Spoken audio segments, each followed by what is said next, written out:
എല്ലാവർക്കും എൻ്റെ ചാനലിലേക്ക് സ്വാഗതം. ഇന്ന് നമ്മൾ ഉണ്ടാക്കാൻ പോകുന്നത് ക്യാരറ്റ് ഹൽവയാണ്. അതിന് നമുക്ക് എന്തൊക്കെ ആവശ്യമുള്ളതെന്ന് നോക്കാം. ആദ്യം തുരുവിയ ക്യാരറ്റ് വേണം. ഒരു മീഡിയം സൈസ് 2 ക്യാരറ്റ് തുരുവിയെടുത്താണത്. നമ്മളിങ്ങനെ ഉരച്ചെടുക്കത്തില്ല അതിൽ. പിന്നെ കുറച്ച് കോൺഫ്ലോർ വേണം. പിന്നെ നട്ട്സ് വേണം. ഏലക്കാപ്പൊടി വേണം. പിന്നെ വേണ്ടത് നെയ്യ്, പഞ്ചസാര, പിന്നെ ഒരല്പം പാൽ. ഇത്രയാണ് നമുക്ക് ക്യാരറ്റ് ഹൽവ ഉണ്ടാക്കാൻ വേണ്ടത്. ഇനി അത് ഉണ്ടാക്കുന്നത് എങ്ങനെയാണെന്ന് നോക്കാം. അപ്പോൾ അതിന് ഒരു പാൻ അടുപ്പത്ത് വെച്ച് അതിലേക്ക് കുറച്ച് നെയ്യ് ഒഴിക്കുക. എന്നിട്ട് നമ്മൾ തുരുവി വെച്ചേക്കുന്ന ക്യാരറ്റ് അതിലിട്ട് ഒന്ന് വഴറ്റിയെടുക്കുക. ആ നെയ്ക്കകത്ത് കിടന്ന് അത് നന്നായിട്ടൊന്ന് വഴന്ന് വരട്ടെ.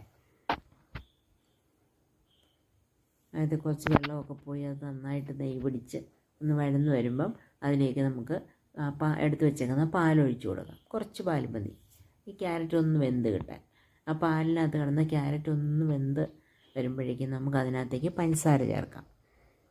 എന്നിട്ട് പഞ്ചസാര ചേർക്കുമ്പം വീണ്ടും ഒന്ന് വെള്ളം പോലെ ആയി വരും. ഈ പഞ്ചസാര ഉരുകിയിട്ട് ക്യാരറ്റിൽ പിടിച്ചേക്കുന്ന പാലും എല്ലാം കൂടെ ചേർന്ന് ഒന്ന് ലൂസാവും.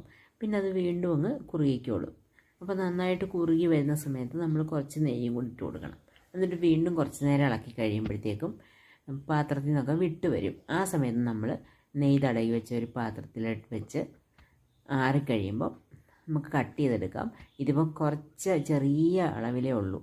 അതുകൊണ്ട് ഞാൻ ഒരു പാത്രത്തിൽ വെറുതെ ഇങ്ങനെ ഒരു ബൗളിൽ കോരി വെച്ചതേ ഉള്ളൂ. ഇനി തണുത്ത് കഴിയുമ്പോൾ നമുക്ക് കോരി കഴിക്കാം. നല്ല ടേസ്റ്റാണ്. എല്ലാവരും ട്രൈ ചെയ്ത് നോക്കണം. ക്യാരറ്റ് ശരീരത്തിനൊക്കെ നല്ല സാധനമാണ്. നല്ല കറക്റ്റ് മധുരമൊക്കെ ആയിട്ട് നല്ല പെർഫെക്റ്റായിട്ട് വന്നിട്ടുണ്ട്. വളരെ എളുപ്പം. നമുക്ക് പെട്ടെന്നൊക്കെ ഒരു സ്വീറ്റ്സൊക്കെ കഴിക്കണമെന്ന് തോന്നിയാൽ പെട്ടെന്ന് ഉണ്ടാക്കി കഴിക്കാൻ പറ്റുന്നൊരു സ്വീറ്റാണ്.